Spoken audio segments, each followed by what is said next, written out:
Assalomu alaykum aziz va qadrli tomoshabinlar. Bugun sizlar bilan hayotimizning eng muhim qismlaridan biri, ayniqsa keksa avlod vakillari, ya'ni hurmatli pensiya yoshidagi yurtdoshlarimiz uchun go'yatda dolzarb va afsuski biroz sabotirli yangilikni muhokama qilamiz. Bu ma'lumotni har bir nafaqaqshor, har bir oila a'zosi diqqat bilan tinglashi, har bir tafsilotini tushunib olishi shart, chunki bu yangilik bir maydan boshlab sizning moliyaviy barqarorligingizga bevosita ta'sir qilishi mumkin. Ehtimol ba'zilaringiz allaqachon ayrim mish-mishlarni eshitgan bo'lishingiz mumkin, ammo ko'pchilik hali bu o'zgarishlarning tub mohiyatini va uning oqibatlarini to'liq anglab yetgani yo'q. Men sizlardan ushbu videoni bir daqiqasini ham o'tkazib yubormasdan, oksirigacha diqqat bilan ko'rishingizni iltimos qilaman. Har bir aytgan so'zimga e'tibor bering, chunki bu sizning kelajakdagi moliyaviy rejalaringizni belgilab berishi mumkin. Oldindan aytishim kerakki, bu ma'lumot chindan ham juda muhim. Shuning uchun hoziroq kanalimizga obuna bo'ling va bu videoga like bosing, toki ushbu hayotiy muhim ma'lumot ko'proq insonlarga yetib borsin va ular ham ogohlantirilgan bo'lsin. Endi esa muammoning tub mohiyatiga o'tamiz. Avvallari, ya'ni bir mayga qadar amalda bo'lgan qonunchilikka ko'ra, O'zbekiston Respublikasida pensiya oluvchi shaxslar agar ular rasmiy ravishda ish faoliyatini davom ettirsa yoki qo'shimcha daromad manbalariga ega bo'lsa ham ularning oylik pensiya miqdori ko'p hollarda to'liq saqlanib qolardi. Ya'ni ko'plab nafaqaqshorlar o'z pensiyalarini to'liq hajmda olib, ustiga yana maosh yoki boshqa daromadlarni qo'shimcha tarzda ishlab topish imkoniyatiga ega edilar. Ba'zi istisnolar mavjud edi. Masalan, agar nafaqaqshor aynan pensiya tayinlanishiga asos bo'lgan ish turi bo'yicha ish faoliyatini davom ettirsa, pensiyaning ayrim turlari cheklanishi mumkin edi. Ammo bu holatlar juda kam iqror edi va ko'plab po'kchilikka ta'sir qilmas edi. Aksariyat hollarda oddiy ishchi yoki xizmatchi bo'lib ishlagan, keksalik yoshiga yetib pensiyaga chiqqan insonlarimiz uchun hatto pensiya yoshidan keyin ham biror joyda rasmiy ishlashlari, ular ola degan pensiya miqdoriga deyarli hech qanday ta'sir ko'rsatmas edi.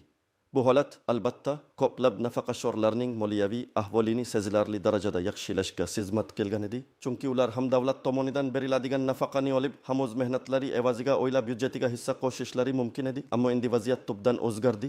O'zbekiston Respublikasi hukumatining yangi qonunchilik hujjatlariga asosan aniqrogi, o'tmaydan boshlab kuchga kirgan qator o'zgartirishlarga muvofiq pensiya oluvchi shaxslarning qo'shimcha rasmiy daromadlari ularning oylik pensiya miqdoriga bevosita ta'sir ko'rsatishi belgilandi.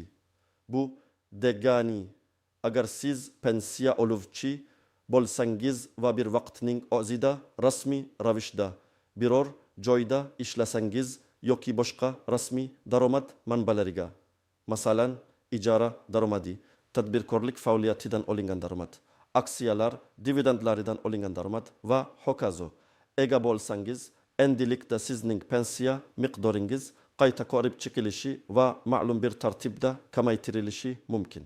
Yangi qonunchilikka ko'ra, nafaqashorning umumiy daromadi, pensiya plus qo'shimcha rasmiy daromad ma'lum bir belgilangan chegaradan oshib ketgan taqdirda, pensiya miqdori ushbu chegara ortiqcha qismining ma'lum bir foiziga kamaytiriladi. Bu chora davlat byudjetiga tushadigan, ya'ni kamaytirish va ijtimoiy adolatni ta'minlash maqsadida joriy etilgani aytilmoqda. Ammo ko'plab nafaqashorlar uchun bu kutilmagan va og'riqli zarba bo'lishi aniq. Eng muhimi, bu o'zgarish nafaqat ishlayotgan nafaqashorlarga, balki har qanday rasmiy daromadga ega bo'lgan pensiya yoshidagi fuqarolarga ham ta'sir qiladi.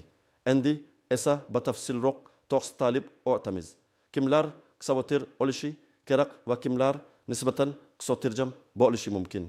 Birinchidan, savotir olishi kerak bo'lgan asosiy guruh. Bu pensiya yoshida bo'lib, shu bilan birga rasmiy mehnat shartnomasi asosida ishlayotgan yoki tadbirkorlik faoliyati bilan shug'ullanayotgan fuqarolarimizdir. Agar siz nafaqaqshor bo'la turib biror korxonada tashkilotda rasmiy ishga joylashgan bo'lsangiz va oylik maosh olsangiz, demak bu yangi qoidalar sizga bevosita ta'sir qiladi. Masalan, tasavvur qiling, Toshkent shahrida yashovchi Ahmad aka 15 yoshda. Uning keksalik pensiyasi 1 million o'tenden tambasan tenota hatot men tenga langsung tantar u hali ham juda baquvvat bo'lgani uchun oila byudjetiga qo'shimcha daromad keltirish maqsadida kichik bir savdo do'konida sotuvchi bo'lib ishlaydi va oylik moti 1,2 million so'm maosh oladi. Yangi qonunchilikka qadar Ahmad aka 1,8 million so'm pensiyasini va 1,2 million so'm maoshini to'liq olardi. Jami 3 million so'm daromadga ega edi. Ammo o'tmaydan boshlab vaziyat o'zgaradi. Faraz qilaylik. Yangi qonun bo'yicha pensiyaga qo'shimcha daromad bilan birga jami 2,5 million so'mdan yuqori bo'lgan qism uchun pensiya miqdoridan 50% kamaytirish nazarda tutilgan. Bu holatda Ahmad Akaning umumiy daromadi 3 million so'm bo'lib, belgilangan chegara 2 million 500 ming so'mdan 500 ming so'mga oshib ketadi. Demak, uning pensiyasidan 500 ming so'mning 50% ya'ni 250 ming so'm kamaytiriladi. Natijada Ahmad Aka endi 1 million 450 cedi.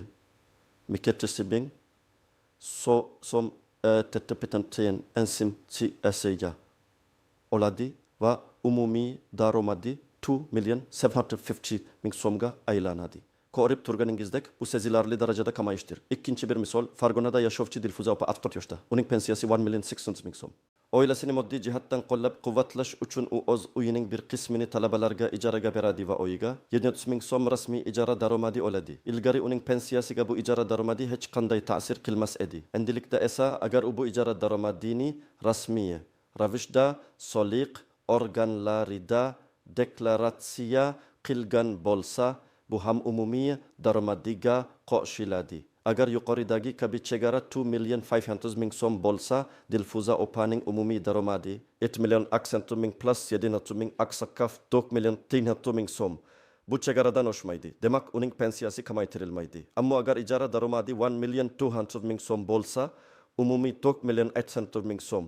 U holda 300 ming so'm chegara oshib ketadi va pensiyasidan o'tgan kenday tinni mimi ding sana kamana kamaytiriladi. Bu misol shuni ko'rsatadiki, hatto ishlamaydigan ammo boshqa turdagi rasmiy daromadga ega nafaqaxo'rlar ham diqqatli bo'lishlari lozim.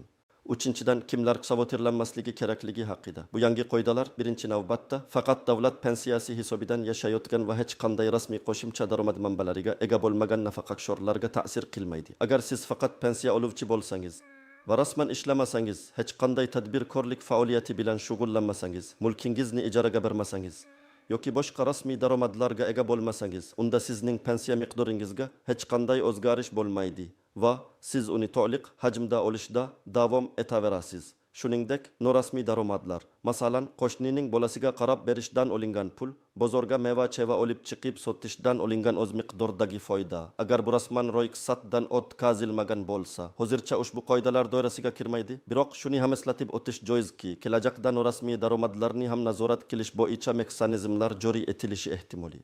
Ham borligini unutmasligimiz kerak, ammo hozircha bu qoidalar faqat rasmiy daromadlarga taalluqlidir. Shuning uchun agar sizning daromad manbalaringiz to'liq rasmiy bo'lmasa, hozirgi vaqtda sizga ta'sir qilmasligi mumkin. Lekin buni har doim ham to'g'ri deb qabul qilmaslik kerak. Endi esa ushbu qoidalarning istisnolari, tuzoqlar va noaniq jihatlari haqida gaplashamiz. Bu ayniqsa muhim, chunki ko'pchilik aynan shu yerda satolarga yo'l qo'yishi yoki ma'lumotni noto'g'ri talqin qilishi mumkin. Birinchi istisno bu ba'zi bir maxsus pensiya turlari yoki ijtimoiy nafaqalardir. Yangi qoidalar asosan keksalik pensiyalari va xizmat yillari uchun beriladigan pensiyalarga tegishli bo'lishi mumkin. Masalan, nogironlik pensiyalari yoki boquvchisini yo'qotganlik pensiyalari kabi ijtimoiy himoya turlari uchun biroz boshqacha mexanizmlar ishlashi mumkin. Qonunchilikka ko'ra adipulator tabaq talbasandaka aga kabatat galatanga darnin aga kurtujing fabat piemat sakki nzazemasi tisturchisti astofaro sala fakada tatazda battafaqa. Sharost imkoniyatlari doirasida mehnat faoliyatini olib borsa, uning pensiya miqdoriga avvaldan ham cheklovlar qo'yilmasdi. Chunki bu holatda ish faoliyati uning reabilitatsiyasining bir qismi sifatida qaralishi mumkin edi. Yangi o'zgarishlarda ham bu istisno saqlanib qolishi ehtimoli bor, ammo har bir aniq holatni pensiya jamg'armasida alohida aniqlashtirish shart. Shuningdek, ba'zi bir davlat mukofotlari, olimlarga beriladigan maxsus stipendiyalar yoki faksriy unvonlar uchun belgilangan qo'shimcha to'lovlar ham ushbu qoidalarga kirmasligi mumkin. Chunki ular daromad deb emas, balki rag'batlantiruvchi to'lovlar sifatida qaralishi mumkin. Ikkinchi muhim jihat bu daromad turlari bo'yicha noaniqliklar. Masalan, kichik dehqon xo'jaliklari faoliyatidan olingan daromad qanday hisoblanadi? Agar dehqon pensiya yoshida bo'lsa va o'zining shaxsiy tomorqasidan hosil olib, uni bozorlarda sotsa, bu daromad rasmiy daromad deb hisoblanadimi? Odatda bunday daromadlar solik organlarida deklaratsiya qilinmaydi va nazoratga olinmaydi. Ammo agar dehqon rasmiy ravishda fermer xo'jaligi ochgan bo'lsa yoki o'z mahsulotlarini yirik ulgurji savdo orqali rasmiy hujjatlar bilan sotsa, bu daromadlar nazoratga olinishi mumkin. Bu yerda aniq chegaralar va mezonlar juda muhim. Shuning uchun har bir nafaqaxo'r o'zining daromad manbai bo'yicha aniq ma'lumotga ega bo'lishi va agar ikkilanayotgan bo'lsa, mubtam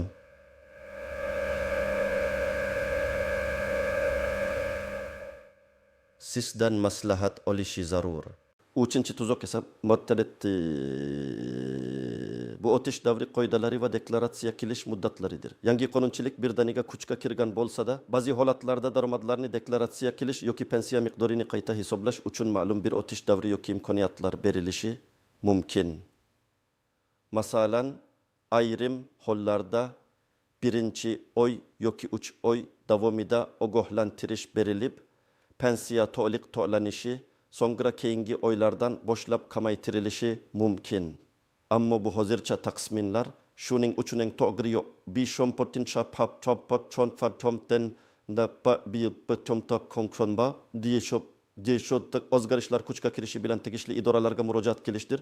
Shuningdek, agar siz rasmiy ishlayotgan bo'lsangiz, ish beruvchingiz pensiya jamg'armasiga sizning daromadlaringiz haqida ma'lumot berishga majbur ekanligini unutmang. Aks holda sizning pensiyangiz kamaytirilishi yoki hatto vaqtincha to'xtatib turilishi mumkin. Bu holatda men bilmasdim degan bahona qabul qilinmaydi. Eng aniq jihatlardan biri bu shartnomalar turlari. Masalan, fuqarolik huquqiy shartnomalar asosida ishlash, pudrat shartnomasi, xizmat ko'rsatish shartnomasi qanday hisobga olinadi? Mehnat shartnomasi asosida ishlash pensiyaga bevosita ta'sir qilsa, bir martalik xizmat ko'rsatish shartnomalari bo'yicha olingan daromad ham shu tartibda baholanadimi? Qonunchilikda bu kabi aniq chegaralar aniq ko'rsatilishi kerak, chunki rasmiy daromad tushunchasi juda keng va turli sil bo'lishi mumkin. Hozirgi kunda pensiya jamg'armasi ushbu turdagi daromadlarni ham nazoratga olishni boshlagan bo'lishi mumkin. Shuning uchun har qanday shartnoma asosida olingan daromadini ham diqqat bilan ko'rib chiqish va uning pensiyaga ta'sirini aniqlashtirish zarur. Endi esa eng muhim qismga, ya'ni amaliy maslahatlarga o'tamiz. Ushbu vaziyatda nima qilish kerak, qayerga murojaat qilish kerak, qanday hujjatlarni to'plash kerak va qanday yozish kerakligini batafsil tushuntiraman. Birinchi qadam ma'lumotni to'plash va vaziyatni baholash. Eng avvalo siz o'zingizning hozirgi moliyaviy holatingizni to'liq baholab chiqing. Siz pensiya oluvchi bo'la turib, yana qanday rasmiy daromad manbalariga egasiz? Agar siz rasmiy ishlayotgan bo'lsangiz, oylik maoshingiz miqdorini aniqlang. Agar ijara daromadi, tadbirkorlik daromadi yoki boshqa turdagi rasmiy daromadga ega bo'lsangiz, ularning oylik o'rtacha miqdorini hisoblab chiqing. Shuningdek, pensiya miqdoringizni ham aniq bilib oling. Barcha rasmiy daromadlaringiz pensiya jamg'armasiga soliq idoralari orqali avtomatik ravishda yetib borishini esda tuting. Sizning daromadlaringiz haqidagi har qanday ma'lumot qog'ozda yoki elektron shaklda mavjud bo'lishi kerak. Ikkinchi qadam pensiya jamg'armasiga murojaat qilish. Agar sizda rasmiy daromad manbalari mavjud bo'lsa va bu daromadlar yangi qonunchilik doirasiga kirishi mumkin deb o'ylasangiz, darhol yashash joyingizdagi pensiya jamg'armasi bo'limiga murojaat qiling. Bu har qanday taridatoriy tushunmovchiliklar keyinchalik pensiyaning ortiqcha to'langan qismini qaytarish talablari yoki pensiya to'lovlarining to'xtatib qo'yilishi kabi muammolarning oldini olishga yordam beradi. Pensiya jamg'armasiga shaxsan borishingiz yoki agar imkoniyatingiz bo'lmasa, yaqinlaringiz orqali murojaat qilishingiz mumkin. Ba'zi pensiya jamg'armasi bo'limlarida ishonch telefonlari yoki elektron murojaat qabul qilish tizimlari ham mavjud bo'lishi mumkin. Ulardan ham foydalanishingiz mumkin. Uchinchi qadam kerakli hujjatlarni to'plash. Pensiya jamg'armasiga borganingizda sizdan quyidagi hujjatlar talab qilinishi mumkin. Bir shaxsingizni tasdiqlovchi hujjat, pasport. 4 pensiya guvohnomangiz. 3 Agar ishlayotgan bo'lsangiz, mehnat daftarchangizning asl nusxasi va ish joyingizdan tasdiqlangan nusxasi. Fort so'nggi sakti yoki domda oylik maoshlaringiz haqida ish joyingizdan berilgan ma'lumotnoma bu pensiya jamg'armasi iqtisodiy tomonidan aniqlashtiriladi. Ehtimol unga hojat qolmasligi mumkin, chunki hozirda barcha ma'lumotlar elektron bazada mavjud. Agar tadbirkorlik bilan shug'ullansangiz, yakka tartibdagi tadbirkorlik guvohnomangiz yoki yuridik shaxsning ro'yxatdan o'tganligi haqidagi hujjatlar. 8 sa nadatutichi andeti anda ijara daromadi bo'lsa, ijara shartnomasi va uning soliq idoralarida ro'yxatdan o'tganligi haqidagi tasdiqlovchi hujjat.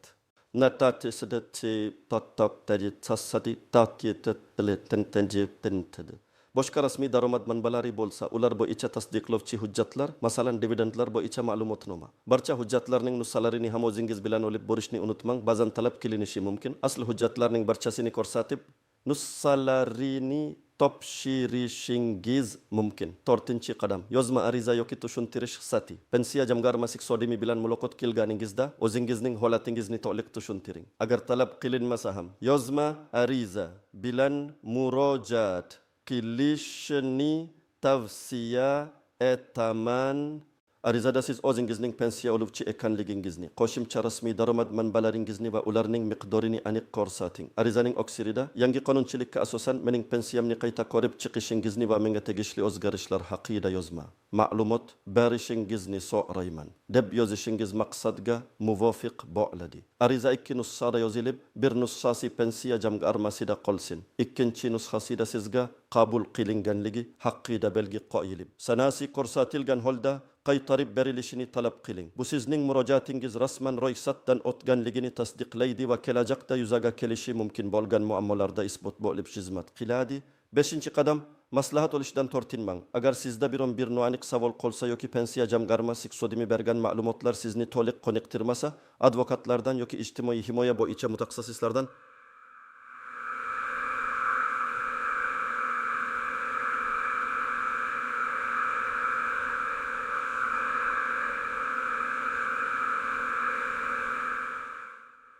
tortinmang. Bu o'zgarishlar nafaqaxo'rlar hayotida juda muhim.